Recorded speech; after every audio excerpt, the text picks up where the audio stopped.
sandwiches, ice cream, coffee and snacks, and many other pleasing treats. Our foods are fresh and tasty, our drinks satisfying and refreshing. They're so good. Welcome to Average Joe's Drive-In. And now, on with the show. Wouldst thou like to live deliciously? Yes. Hey everybody, welcome to episode 87 of Average Joe's Drive-In. I am your host, TJ Washburn, and this is the first episode of the 2018 Average Joe's Drive-In Horrorthon. I have already plowed through 9 movies, and we're going to review and talk about them. It's a pretty good melting pot of genre films. So I want to start it off with a film from 2017, and that is The Ritual. Rob would have loved this place. He's a good man. The best of us. You know, they have walking trails in England. Pubs. Come on, man. Where's your soul? It's twisted. It's twisted. All right, yep. Easy. Look, we go southwest through here. We cut the journey in half. What, through the forest? Yeah, why not? I should have gone to Vegas. Oh, you'd have found something to fall over in Vegas too, mate.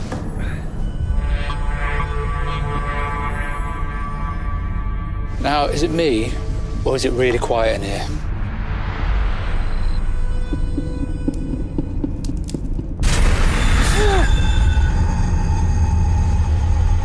It's been gutted. Could be hunters out here. Bait. Possibly. Or it's the bit they don't show you in the nature documentary. It's a warning. We shouldn't be here. Where the hell are we, Hutch? We should pitch the tents. This is ridiculous, man. Luke, you're getting soaked. You hear that? No, I didn't hear anything. Come on.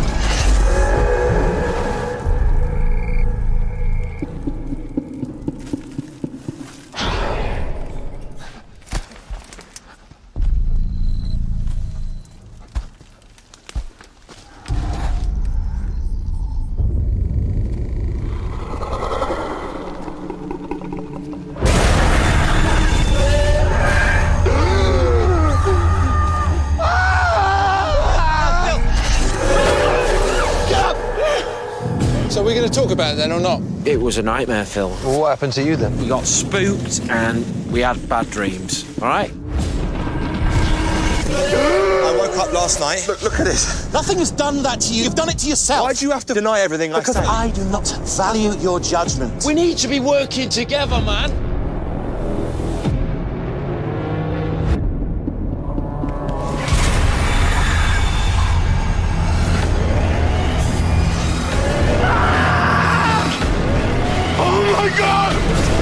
What the fuck is that? Fucking hell, we don't know where we are!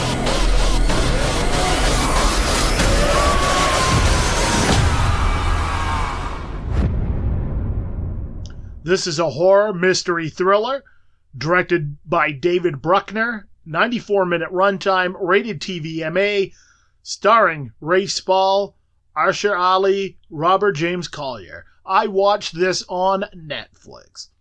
Synopsis. Reuniting after the tragic death of their friend, 4 college pals set out to hike through the Scandinavian wilderness. A wrong turn leads them into the mysterious forest of Norse legend, where an ancient evil exists and stalks them at every turn.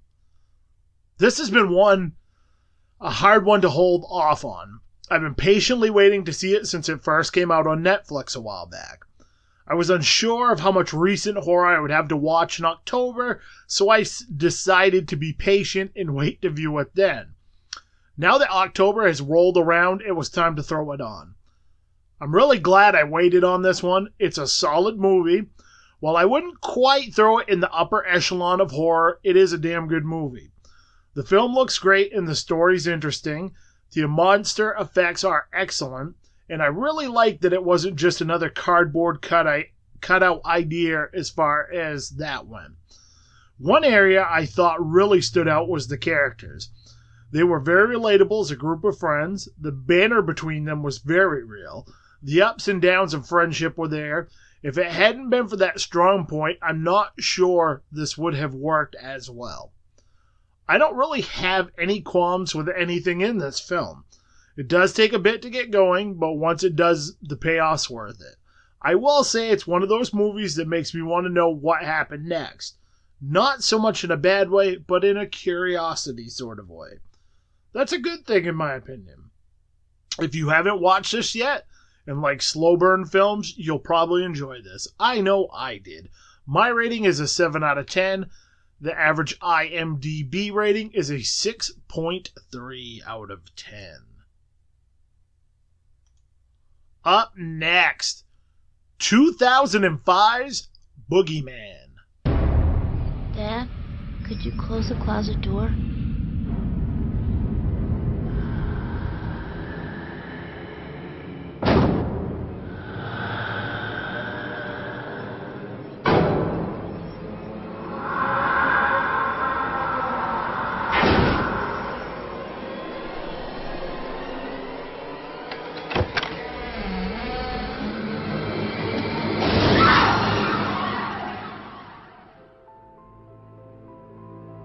For 15 years, everybody told me I was making it up. Everyone said it's just a story. There's no such thing as the Boogeyman. But I was right. Listen to me, Tim. It's time to grow up. Nothing supernatural happened. Hey, you're not getting weird on me again, are you? No. These feelings you're having, I'm seeing things, Jess. they're going to get worse unless you face this. Go home, Tim. Spend one night in that house. It will help.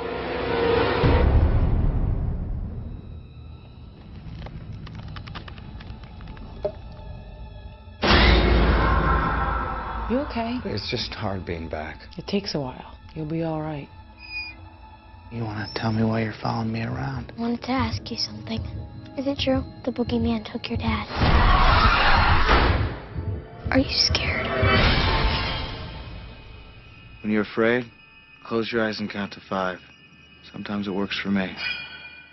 1. What the hell was that? 2. 3. Let me! 4. Please open the door! 5. What happens when you get to 6?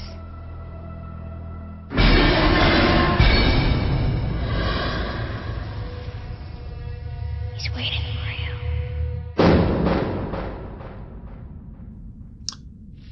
This is a drama horror mystery directed by Stephen Kay, has an 89-minute runtime, rated PG-13, stars Barry Watson, Emily Deschanel, and Lucy Lawless. I watched this on VHS. Synopsis: a young man tries to deal with a childhood terror that has never stopped haunting him. It had been a very long time since I'd seen this one. I only ever watched this once. I remembered it having a lot of potential but not delivering. This was also around the time where PG-13 horror was running rampant. I was getting a bit tired of those and wishing for something else. So, I was very curious how I would feel about this years later. My feelings haven't really changed a whole lot on this one from when I first saw it. I do think, however, I liked it a bit more than my original viewing. From a technical aspect, the film is solid. There are some awesome camera angles and shots that add great ambiance. The only thing I flat out thought looked awful was the terrible cartoonish CGI monster. Seriously, it was so poorly done it was almost comical. This was a crime of the time for horror movies as well. Shitty CGI ruined a lot of movies that could have otherwise been good during that time period if they had been done well and practical, and the payoff was worth the wait. That might have bumped this up a point or so. Instead, the film ends with a whimper instead of a bang. The story itself's interesting. I think one of the big things that hold it back is the feeling the director-writer just didn't go all in. Throughout the entire film, I felt like they were holding back. There were so many opportunities for great moments, and almost all slipped through the cracks. There are a few good jump scares, but that's about it. I could see this possibly being effective on a younger audience. For kids in the 11 to 14 or so range who maybe haven't been inundated with a lot of horror movies, it might work. Those who are horror lovers will probably find it rather dull, formulaic, and never really reaching the heights it could have. I think it would all depend on the viewer. I know for me, it just didn't work. My rating is a 3.5 out of 10. The average IMDb rating is a 4.2 out of 10. Up next, from 1987, Creepshow 2. Maybe you don't get out much. Oh, this is crazy. Come on, it's not so bad once you're in. Or maybe you just have other things on your mind. But few like movies that will keep you stuck to your chair. Stephen King and George Romero have conjured up an all-new Creepshow just for you. Creepshow 2. I mean, what is it? I'm gonna swim for it right now. So don't just sit there. Walk. One more step and blam! Run. That's impossible! Swim if you have to. I got you! But whatever you do, don't take your time. Cause the scares come twice as quickly in I beat you! Creepshow 2. This is a comedy fantasy horror directed by Michael Gornick, has a 92-minute runtime, rated R, stars George Kennedy, Louis Chiles, and Dominic John. I watched this on Shudder. Synopsis. The second horror anthology presents more eerie tales based on Stephen King stories. One episode finds a cigar store Native American statue coming to life to avenge the death of the shop owner and his wife. Another features a group of teens menaced by a blob-like creature. The final installment follows a wealthy and callous woman who hits a hitchhiker with her car and decides to flee the scene, but the victim isn't inclined to remain dead. I've always enjoyed the first Creepshow. I have never seen the second or third one. I actually didn't even know there was a third one until just recently. So, I wanted something quick and easy to kick off Horrorthon 2018. I figured now was as good a time as any to watch it. Much like the first Creepshow, this is an anthology. It consists of 3 stories and a loose animated wraparound. Out of the 3 stories, I like The Hitchhiker the best. The other 2 weren't bad, but that's the one that stood out to me. The effects are solid, the acting was sufficient. I also thought it was well shot. Some of the music stuff didn't really work for me, but it wasn't a major hindrance. I also would have preferred another story in this instead of the animated stuff. The animated stuff wasn't bad, it was just weird transitioning between the two. And honestly, it didn't make a ton of sense to me. I mean, I get how they used it, but it just seemed out of place. Also, there's some pretty solid gore here and there. Not too over the top, but solid. Still, for what it's worth, this was a quick and enjoyable view, one I will most certainly throw on again. My rating is a 6.5 out of 10. The average IMDb rating is a 6 out of 10. Up next, 1985's Demons. The preview you are about to watch is for a movie that is unlike any you have ever seen before. It is for a movie that goes beyond temporary fear to everlasting terror. It is a movie called Demons.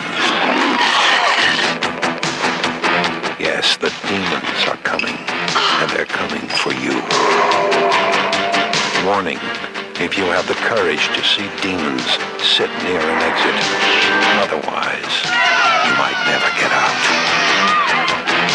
In your theater, who will survive the touch of the demons, and who will not? Demons. With music by Billy Idol, Motley Crue, The Adventures, Rick Springfield, and Saxon. This is no dream. This is happening right now. And it could be happening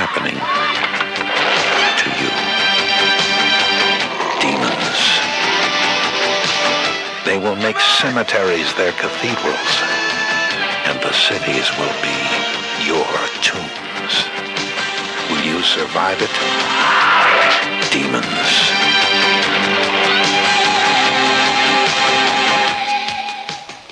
This is a Horror, directed by Lamberto Bava, has an 88-minute runtime, not rated, stars Urbani Barberini, Natasha Hovey, and Carl Zinni. I watched this on Shudder. Synopsis. A group of random people are invited to a screening of a mysterious movie, only to find themselves trapped in the theater with ravenous demons. I've never seen this, but I have heard about it for years. Part of it was being able to track down an inexpensive copy. Part of it was I honestly would forget about it for long stretches of time. Often my brain gets overloaded with movies and I need to see. The constant influx of new movies come out also doesn't help. Part of my reasoning for doing the Horrorthon the way I'm doing it this year was to finally get some of these movies crossed off my list. While this isn't a true Dario Argento film, it does have that very familiar Dario Argento feel.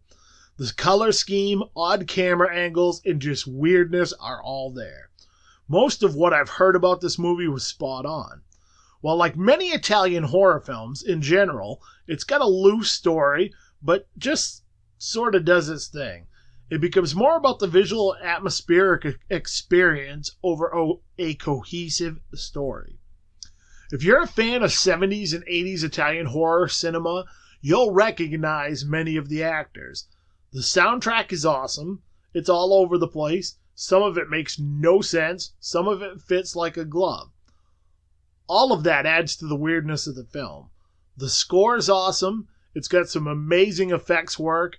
It is also loaded with a ton of amazing shots. There were more than a few moments where I commented on how awesome a certain shot looked. Whether it was the way it was lit, the camera angle, or the framing of the shot. I'm glad I finally got to see this one. It's made me excited to revisit and watch some more Italian cinema.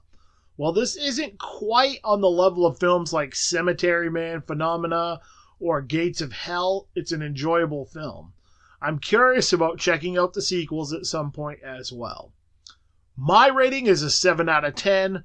The average IMDb rating is a 6.7 out of 10.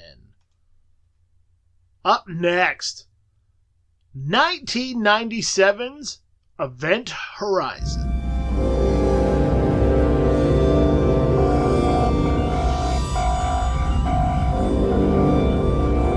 At 0300 this morning, TDRS picked up an automated navigation beacon broadcasting at 2-minute intervals in Neptune orbit. This is incredible. It's the Event Horizon. She's come back. The Event Horizon is the culmination of a secret government project to create a spacecraft capable of faster-than-light flight. The ship doesn't really go faster than light. What it does is it creates a dimensional gateway that allows it to jump instantaneously from one point of the universe to another light years away. Where's she been for the last 7 years, Doctor?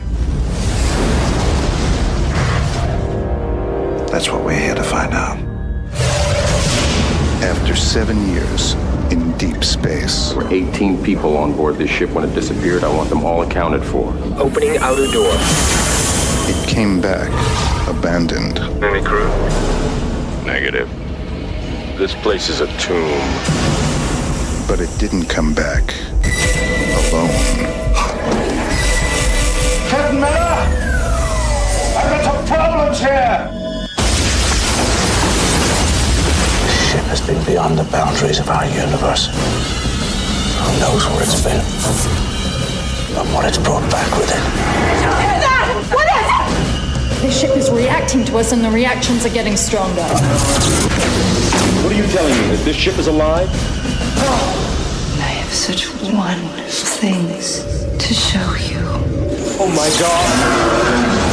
It knows my secrets. It knows my fears.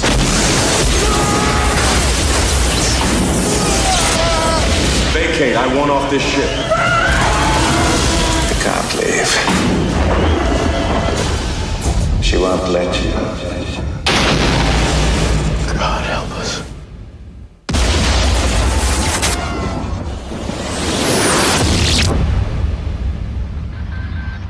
This is a horror sci-fi thriller directed by Paul W.S. Anderson, has a 96-minute runtime, rated R, stars Lawrence Fishburne, Sam Neill, and Kathleen Quinlan. I watched this on Blu-ray. Synopsis.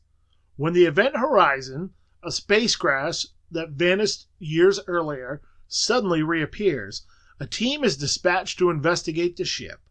Accompanied by the Event Horizon's creator, William Ware, the crew of the Lewis and Clark, led by Captain Miller, begins to explore the seemingly abandoned vessel. However, it soon becomes evident that something sinister resides in its corridors, and that the horrors that befall the Event Horizon's previous journey are still present. This is one I've known about for a long time. It's also one I've never checked out for one reason or the other. I've decided this was the year I changed that. I managed to pick up a Blu-ray this past summer for a few bucks and have been waiting for October to roll around to give it a view. This was a really enjoyable film. It combined horror and sci-fi together well. For me, those genres have a bit of the same appeal, and I've always been curious why you don't see more well-made combinations of the two. Usually they lean heavily one way or the other genre-wise. This manages to toe the line between both rather effectively. The effects were great, the film was well shot, and I thought the cast was excellent. I never once found myself bored, and the story itself was interesting. It was also a lot gorier than I expected. The only thing I can say I wish it had been is a tad bit longer. And maybe we could have gotten a bit more character development, which that's more of a nitpick type thing than anything else. The film as it was very enjoyable. If you like both sci-fi and horror and have never watched this one, I highly recommend giving it a watch. While it's far from perfect, it's a damn enjoyable ride. My rating is a 7.5 out of 10. The average IMDb rating is a 6.7 out of 10. Up next, 2002's Ghost Ship.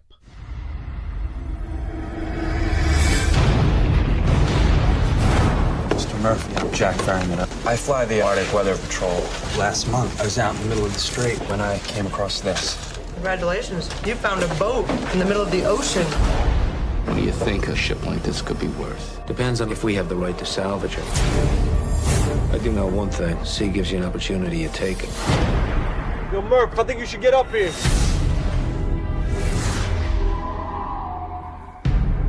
It's an ocean liner. It's the Antonio Graza. Any sign of what might have happened? Nothing.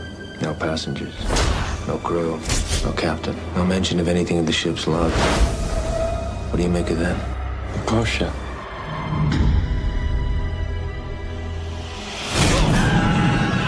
I think I saw something I couldn't possibly have seen. I think I saw a little girl.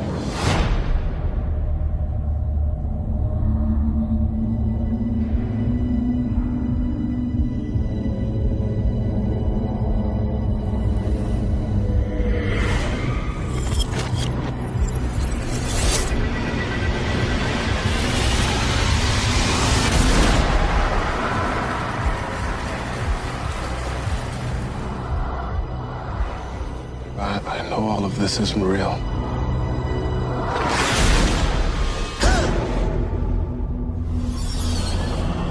We're all trapped here.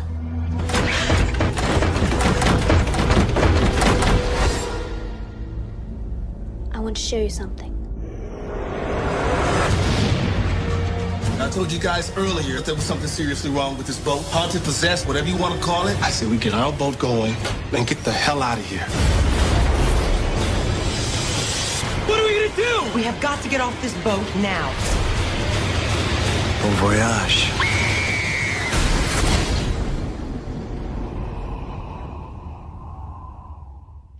This is a horror directed by Steve Beck, has a 91-minute runtime, rated R, stars Juliana Margulies, Gabriel Byrne, and Ron Eldard. Has I watched this on VHS. Synopsis.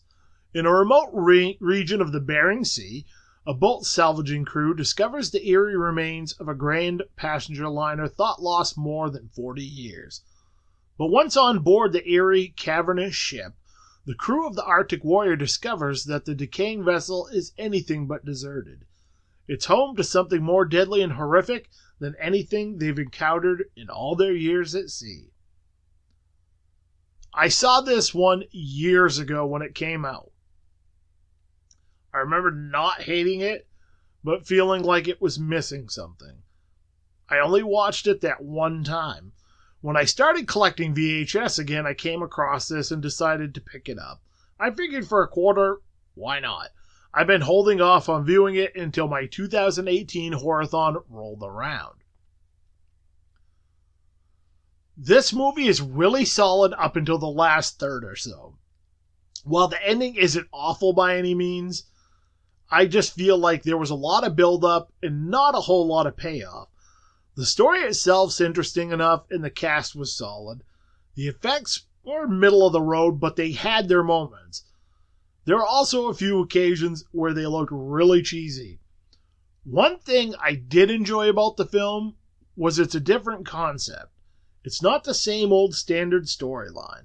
That in itself takes it up a bit higher rating-wise. I will give it points for attempting to do something different.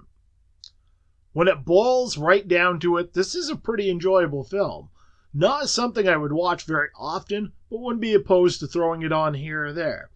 If you're looking for something you haven't seen before, that's a little different and isn't too hard to digest, I would recommend giving this one a shot. My rating is a 5 out of 10. The average IMDb rating is a 5.5 out of 10.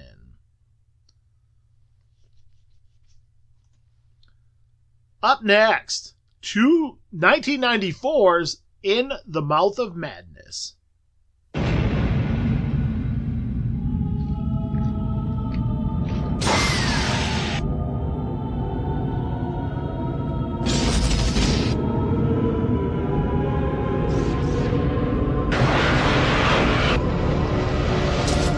This one will drive you absolutely mad. The riots began because the stores could not meet the demand of Sutter Kane's novel, In the Mouth of Madness. Kane disappeared 2 months ago without a trace. You're the guy that writes horror books. You can forget about Stephen King. Kane outsells them all. I need to know if he's alive or dead, and I need that book. It's a setup. It's just that. I just have to work out how it's set up. Kane's writing has been known to have an effect on his readers. See this? It's a map. This whole thing has been staged. You just get out. This is not reality. It's all happening for real, Trent.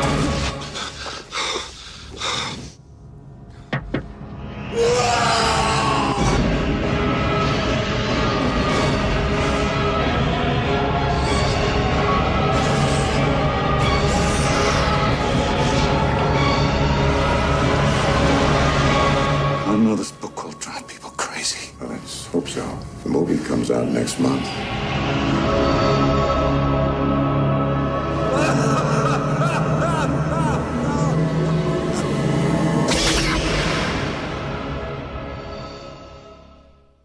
This is a fantasy horror mystery directed by John Carpenter, has a 95-minute runtime, rated R, stars Sam Neill, Jürgen Prochnow, and Julie Carmen. I watched this on Blu-ray. Synopsis. When horror novelist Sutter Kane goes missing, insurance investigator John Trent scrutinizes the claim made by his publisher, Jackson Harlow, and endeavors to retrieve a yet-to-be-released manuscript and ascertain the writer's whereabouts. Accompanied by the novelist editor, Linda Stiles, and disturbed by nightmares from reading Kane's other novels, Trent makes an eerie nightmare trek to a supernatural town in New Hampshire. Do you read Sutter Kane? For me, that line is synonymous with In the Mouth of Madness. It's one of the first things I think of when the subject of the movie comes up. This movie is an unheralded gem in my honest opinion, When people talk about Carpenter movies like Halloween, The Thing, and They Live, those are usually the ones I hear people talking about. I think this was really the last great Carpenter film. While he put out a few enjoyable ones after this, this was his last classic in my honest opinion. Sam Neill is fantastic in this as John Trent. His descent into madness is portrayed to perfection. This, coupled with Carpenter's unique style, make for the perfect coupling. I always forgot how loaded with talent this film is. A lot of solid actors you'll recognize from other stuff are scattered throughout. Oh yeah, and Charlton Heston is in it. The music is classic Carpenter. The camera work's great, the editing's tight, and you have some great practical effects. The film itself is both straightforward and not at the same time. There's a lot of odd, subtle weirdness going on, which makes for a really interesting, creepy, and enjoyable film. The Scream Factory reissue of this looks absolutely amazing as well. Again, Scream Factory knocked it out of the park. If you've never seen this one and loved Carpenter, I highly recommend you check it out. It's one of those films that continues to grow on me with each visit. I just like it more and more every time I watch it. My rating for this is an 8.5 out of 10. The average IMDb rating is 7.2 out of 10. We got two more, and then I'll wrap it up. And, just getting to that time. Dan was not able to be on for this week's episode, but I'm hoping starting with next week's episodes, Dan will be back here with me to talk some horror. So up next, 2002's Scarecrow. You're living in a white trash hole, will not get you this far. Get out of here! You get out, you redneck bastard! You a fucking asshole! Get out of here! Ricky like that! Shut up! Shut up! Shut up! Shut up! Shut up!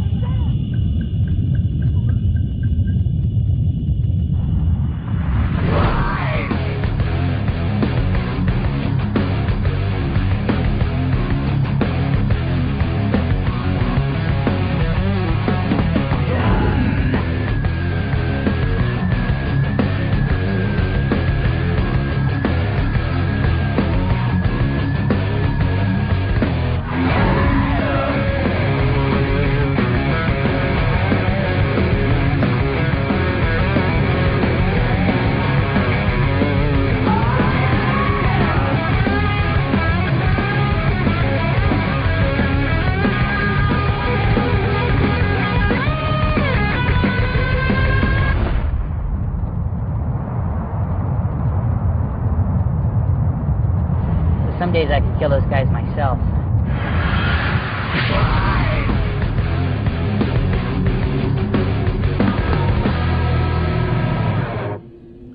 This is a horror comedy drama directed by Emmanuel Eiter, has an 86-minute runtime, rated R, stars Tim Young, Todd Rex, and Tiffany Shepis. I watched this on VHS. Synopsis: the spirit of a slain teenager returns in Scarecrow form to take revenge on his tormentors. I knew nothing about this one. I picked it up while out hunting VHS just because the cover looked cool and it was cheap. I'll get the good stuff out of the way first. The effects in this film, for the most part, were very well done. There are some solid kills and decent gore. The Scarecrow itself looks pretty solid, and the camera work is good. This was an obviously lower budget film, so that stuff was rather impressive. And, the score was okay. This is like a horror version of an after-school special. The pacing's awful. The film looked like it had a weird yellow tint to it throughout much of it. While it has some moments here and there, it's just not a good film. Listen, I appreciate lower budget films, probably more than most people. But there's some give and take to that go with them. There's a fine line between a good and a bad one. The characters are annoying as hell. I just didn't find any of them to be likable, and some of the dialogue was just cringeworthy. I wouldn't recommend this one to anyone, honestly. If it was the only thing on TV and you were really, really bored, I'd say go for it. Other than that, I wouldn't go out of my way to find it and view it. With that being said, I have seen a lot worse, and at least this did have a few positives going for it. My rating is a 3 out of 10. The average IMDb rating is a 3.5 out of 10. So I'm going to wrap it up with a film that I have really been looking forward to watch again since, the first and only time I've ever seen it, and that is 2015's The Witch.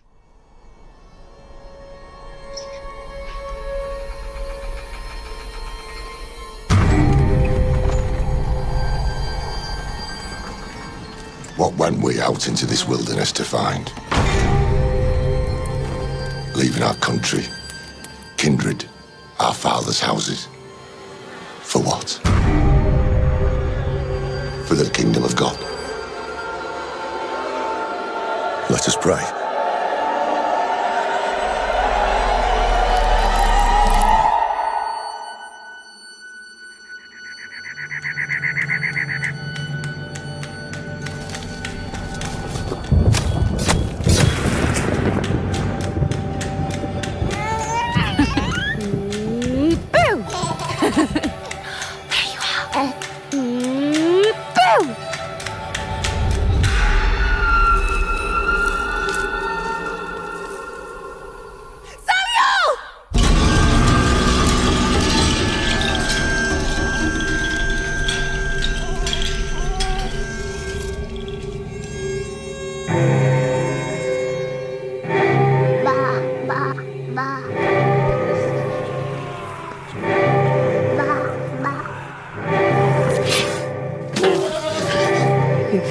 This family.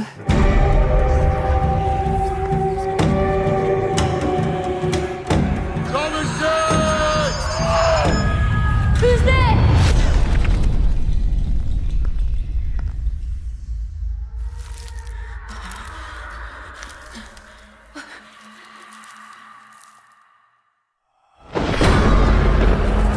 Oh God, my Lord, I now begin. Oh, help me and don't leave my sin. For I repentant now shall be.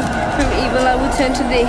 None ever shall destroy my faith. For I repentant now shall be. Oh God, my Lord, I now begin. Oh, help me and don't leave my sin. For I repentant now shall be.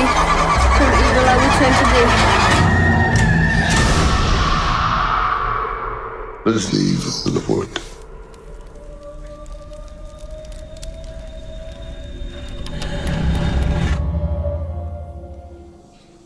This is a horror mystery directed by Robert Eggers, has a 92-minute runtime, rated R, stars Anya Taylor-Joy, Ralph Ineson, and Kate Dickie.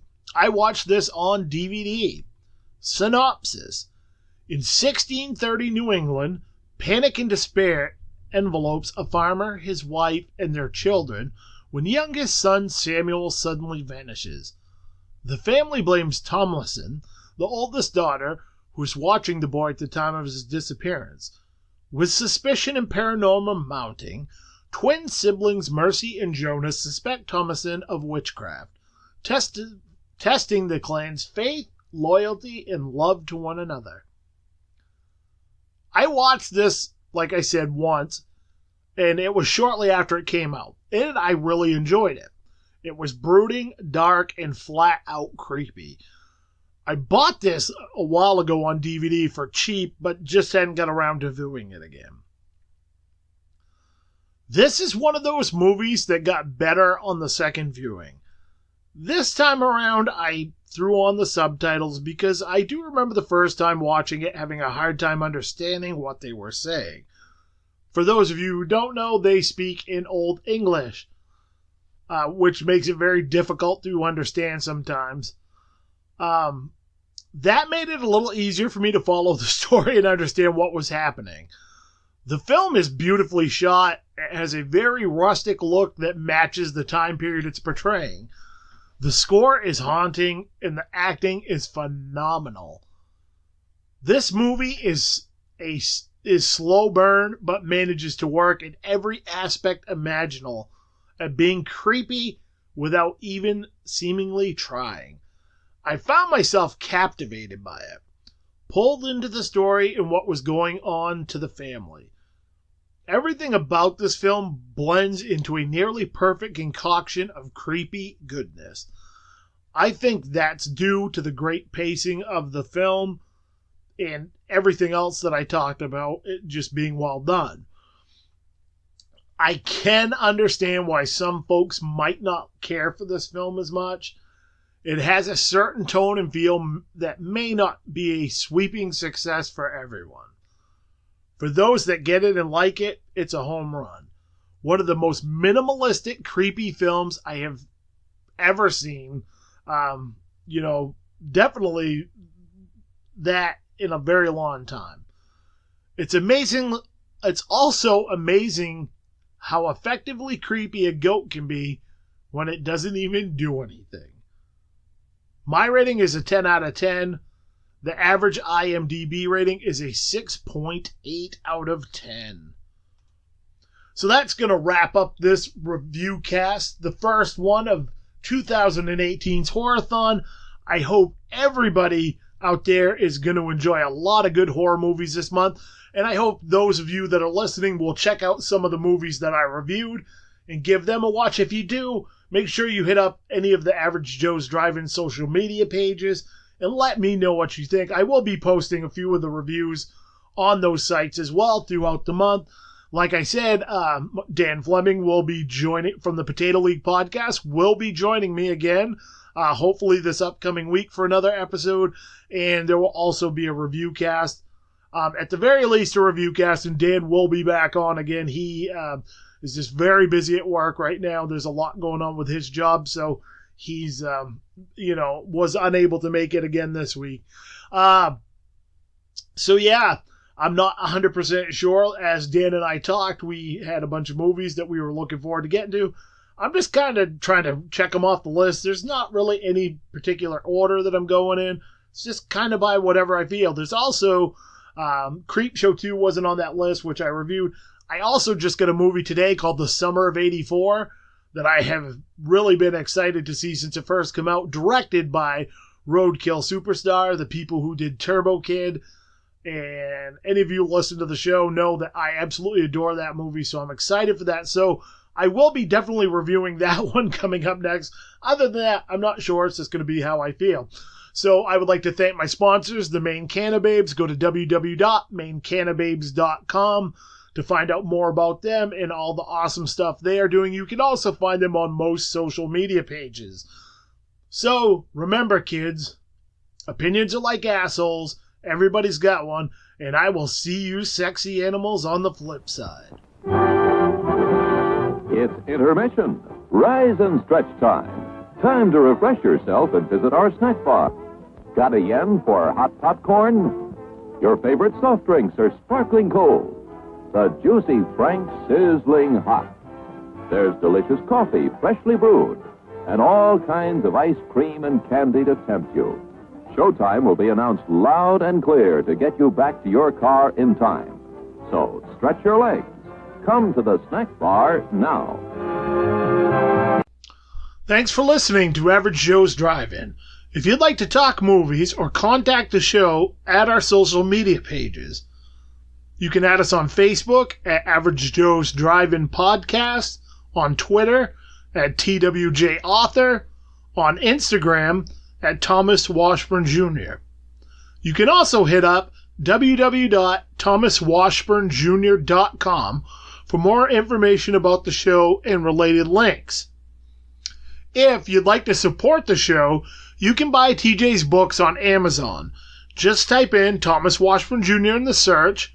Books are available in Kindle and paperback formats.